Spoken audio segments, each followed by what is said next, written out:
புதுச்சேரி கோரிமேடு அன்னை தெரசா பட்ட மேற்படிப்பு மற்றும் அறிவியல் ஆராய்ச்சி நிறுவனத்தில் செவிலியர் பள்ளிகளுக்கான ஒலிவிளக்கேற்றி உறுதிமொழி ஏற்கும் நிகழ்ச்சி மற்றும் முதலாம் ஆண்டு மாணவர்களை வரவேற்கும் நிகழ்வு என இரு விழாக்கள் கல்லூரியின் அரங்கில் நடைபெற்றது.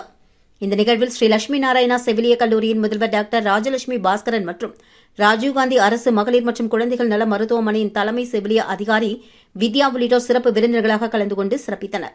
மேலும் இக்கல்லூரியின் தலைவர் டாக்டர் ரவிச்சந்திரன் நிகழ்ச்சியில் கலந்து கொண்டு விழாவினை தலைமை தாங்கினார். இந்திரா காந்தி மருத்துவக் கல்லூரி மற்றும் ஆராய்ச்சி நிறுவனத்தின் செவிலிய கல்லூரியின் முதல்வர் டாக்டர் பிரமிளா தமிழ்வாணன் ஒலிவிளக்கு ஏற்றுவதின் முக்கியத்துவம் மற்றும் சேவை செய்யும் நல்வொழுக்கத்தை குறித்து சிறப்புரை நிகழ்த்தினார். இதனை அடுத்து மருத்துவ ஆய்வுக்கூட கல்லூரியின் முதல்வர் திருமுருகன் வாழ்த்துரை வழங்கினார்.